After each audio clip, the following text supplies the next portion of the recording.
Good morning and happy Father's Day. Happy Sunday. I'm trying to be a little quiet because again, I have somebody sleeping in the room behind me here.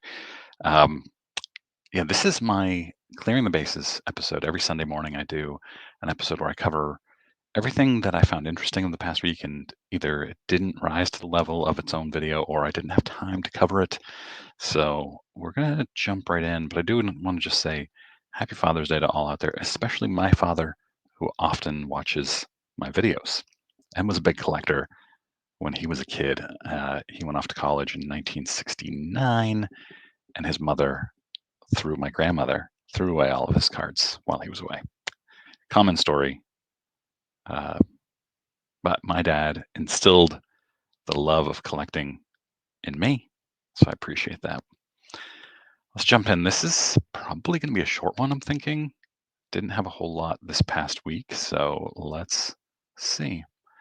First of all, Neo of Neo Cards and Comics posts this case study. It comes from the 9.9 newsstand.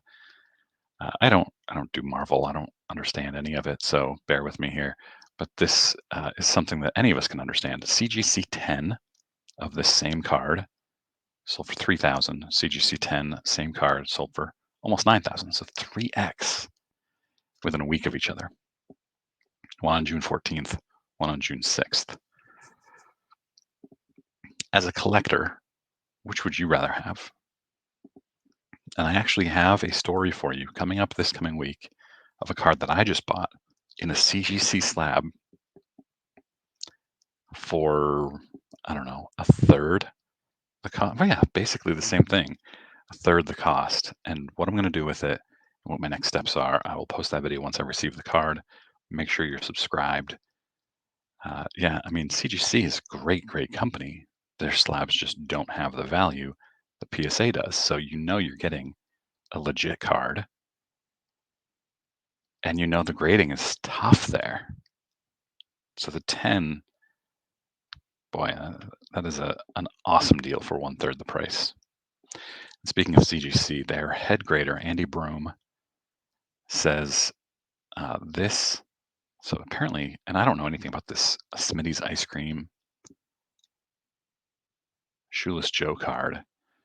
He says this one is more of a fantasy card than it is a fake, since it is not counterfeiting an existing vintage card. These fantasies, I see. That's why, because it doesn't actually exist. It's somebody created it wholesale. Sometimes just knowing when a font was created will out these. Yeah, and I had never thought of that before.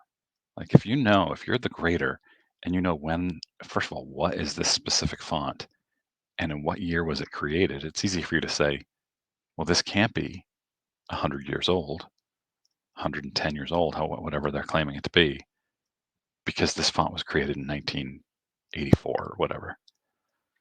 So that, to me, that was really interesting. All right, Heritage Auctions has this rookie Hank Aaron game used jersey that they're offering or going to soon, maybe. They photo matched it to two images.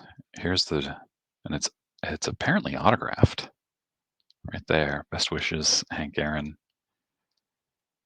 And they show how they tell, which is amazing. I'd love to know more about photo matching. So really interesting. And they even tell the game. It's a really interesting kind of sub hobby is photo match game used stuff, which I don't collect, but it's still really neat. You may have seen this week. Topps is releasing in part of Series 2 Jackson Holiday short prints of him holding a bat that says Fun Face. So it's a play on the Bill Ripken F Face card. I think this is fun. I talk about this a lot. The Topps gimmicks are fun. And anybody who's offended by these or upset by them or says they're just gimmicks, but yet they are gimmicks. But they're fun. I would not seek this out. I wouldn't buy boxes for hoping to get this. I wouldn't buy this as a single. But just because something, and John Mangini posted a video yesterday, and I commented on it. Just because it's not for me doesn't mean it's dumb. Other people are interested in this. Other people find this fun. And you can see they have different variations. Here's the white scribbled out. Here's the black scribbled out, just like the 89 Fleer. Here's the black box variation. They have his bat on the wrong shoulder, but that's okay. And as you can see here, people are buying them like crazy. The last three, as of earlier this week, sold for $750, $775, and $700. And that's a crazy price. If uh, if you're collecting and you want to buy one of these, wait for these prices to come down. This is going to be 10% of this price in a month. I'm just guessing. It's a little, I don't know. Um, it just, these are, if you're flipping and you want to flip it within a day and you think you'll get more, okay. But if you want to buy it for your personal collection, wait. Just wait. And then this person, Nick Loffer, whoever this is, if there's not a one of one that actually says F face, then Tops has failed. Yeah, I love that. Great comment. All right, you remember I did a video a couple weeks ago, 10 days ago or so, about the flow lines in new PSA slabs. If you don't, here they are. These are showing up in all the new slabs over the last month or so. Well, after the outcry, Tops is now approving free reholders. Now, this is not an official update from, sorry, I said Tops. PSA is approving free reholders. This is not an official update from Nat. Nat said that they have something coming, and they have not made an announcement yet that I'm aware of. So, are they reholdering these?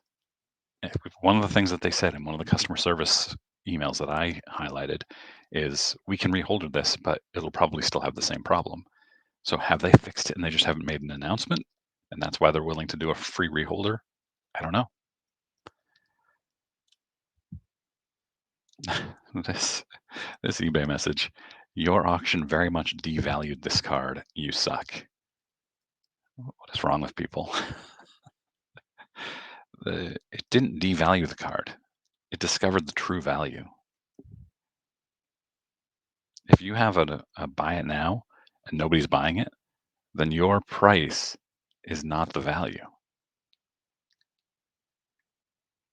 And why is every word capitalized?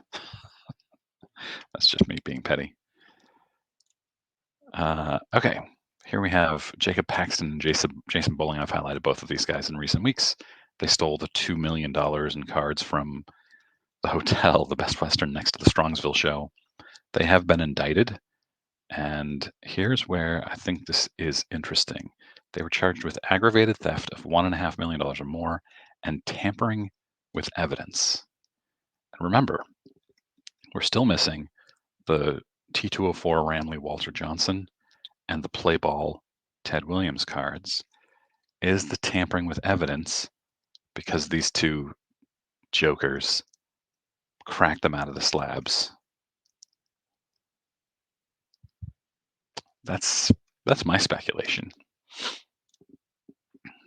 Okay, I found this fun. Let's actually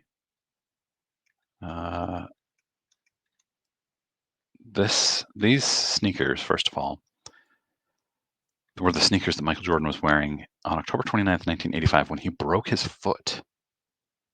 They are currently at $100,000 with one bidder. 13 days remaining. I thought that was pretty fun. And then I think this was the only other thing. Yeah. So this is a Always Buy Chesterfield Cigarettes ad from 1948. And it's got some big names in there: Stan Musial, Ted Williams, Joe DiMaggio. And this one is signed by Ted Williams, where he says, "I'm going to give the money back." $5,000. And then you have Stan. Barry gave them up many years ago. This was in 1991. Barry haven't had one in 36 years. Joe DiMaggio. So DiMaggio quit in 1951. And Ewell Blackwell. Barry quit over 10 years ago. So this Barry guy must have asked them all to talk about if they still smoke in their inscriptions. I thought that was pretty interesting. Starting bid $5,000. It has one bid. And then we have a first year with Lakers Wilt Chamberlain jersey that sold for almost $400,000. Game used jersey, which seems like a lot to me. It was photo matched to multiple games, including a 60-point game against Oscar Robertson. And then you've got this last game worn pants, final NFL game for Tom Brady, sold for $89,000. I don't know why. Why would you want Tom Brady's pants? Why would you want anybody's pants? I don't understand it. And check out how stained this Jerry West jersey was. Sold for $73,000.